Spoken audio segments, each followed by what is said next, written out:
presente trabajo es parte de la materia de normatividad fiscal y corresponde a la unidad 1, Fundamentos de la normatividad fiscal en las pymes. La actividad se titula Fundamentos de la normatividad fiscal. Una vez analizados algunos temas de la unidad, se hará una definición de algunos subtemas, como son finanzas públicas, política fiscal, política del gasto público y el presupuesto. Se identificarán las funciones y se mencionarán algunos elementos. Empezaremos por ver lo que son las finanzas públicas. Las finanzas públicas tienen que ver en cómo se manejan los recursos financieros del Estado. Esto involucra cómo el gobierno distribuye el gasto público y cómo obtiene recursos a través de los impuestos. Existen dos funciones principales. Número 1, la captación de ingresos por medio de la política de ingresos. Número 2, la realización de gastos e egresos. Estos últimos son de dos formas. Para la mantención de sus organismos, lo que llamamos gasto corriente, o para inversión, lo que llamamos gastos de inversión. Dentro de estos gastos de inversión existen tres elementos.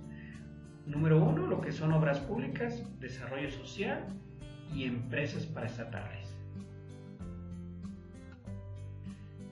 Continuamos con lo que es la política fiscal. Las finanzas públicas se ejercen a través de las políticas fiscales del Estado. En ellas se indican qué impuestos existen, quiénes deben pagarlos, por qué monto ascienden, entre otros detalles sobre los gravámenes. Y también se hace una definición de cómo se distribuirá el presupuesto con el que se dispone. Es decir, es la herramienta que el país utiliza para llevar a cabo el desarrollo y equilibrio económico nacional mediante la captación e imposición de impuestos, administrado por un presupuesto medido por gastos previstos. ¿Cuáles son las instituciones encargadas de la política fiscal en México? La Secretaría de Hacienda y Crédito Público y el Banco de México principalmente. Los objetivos primordiales de la política fiscal son: es el instrumento de desarrollo para crear el ahorro público suficiente para incentivar el nivel de inversión pública nacional.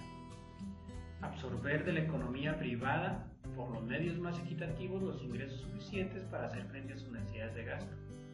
Estabilización de la economía a través del control de precios, de control financiero, para crear las condiciones necesarias para el desarrollo económico. Y la redistribución del ingreso. ¿Cuáles son los instrumentos para el logro de los objetivos ya mencionados? La política tributaria, la política del gasto público, la política del endeudamiento y la política financiera. Dentro de esta última, la política de financiamiento público y finanzas públicas y la política monetaria. La política fiscal ejerce su función tratando de mantener mecanismos tributarios equilibrados para conservar una base tributaria cautiva que mantenga los niveles de recaudación mínimos que permitan sobrellevar las necesidades de desarrollo de los estados y la nación.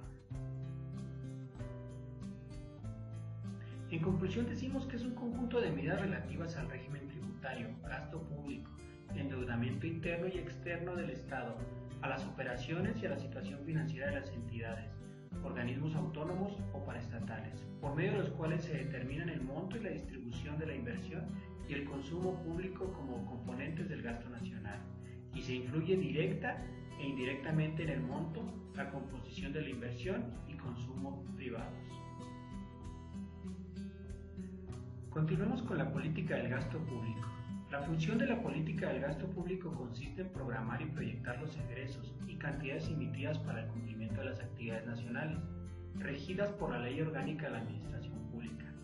El objetivo de la política del gasto público es canalizar los recursos presupuestarios, inducir la demanda interna, redistribuir el ingreso, propiciar niveles de desarrollo sectoriales y regionales y vincular en mejores condiciones la economía con el exterior con el propósito de contribuir al logro de los objetivos nacionales.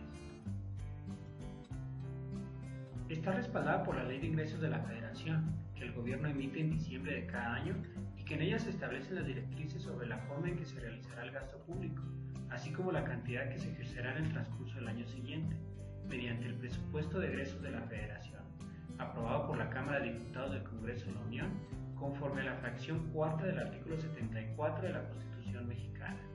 La Secretaría de Hacienda es el organismo público encargado de ejercer el gasto público. Las dependencias en las que se ejerce el gasto total de la Administración Pública Federal son: número 1. Los tres poderes de la Unión: el Poder Legislativo, el Poder Judicial, el Poder Ejecutivo, incluyendo todas las secretarías de Estado. Número 2. Los ramos generales, como son las aportaciones a seguridad social, erogaciones adicionales, deuda pública, desarrollo regional, participación a estados y municipios, erogaciones para saneamiento financiero, reconstrucción y órganos electorales. Por último, continuaremos con lo que es el presupuesto. Se comprende de manera genérica el presupuesto como presupuesto de egresos. En el caso de México, la Secretaría de Hacienda define el presupuesto de egresos de la Federación como los recursos que el gobierno requiere para poder cumplir con sus funciones. El presupuesto de egresos de la Federación indica la asignación, destino y tipo de gasto que el gobierno requiere para efectuar durante un ejercicio fiscal, es decir, un año, para obtener los resultados comprometidos y demandados por los diversos sectores de la sociedad. El presupuesto de egresos de la Federación es el documento jurídico y financiero que establece las erogaciones que realizará el gobierno federal entre el 1 de enero y el 31 de diciembre de cada año, y es autorizado por la Cámara de Diputados del Congreso de la Unión. Comprende la representación de la recaudación y el gasto público del sector público, es decir, el del propio gobierno federal, de las empresas y de los organismos descentralizados sujetos a control presupuestal, así como el resto de las entidades que están bajo control administrativo.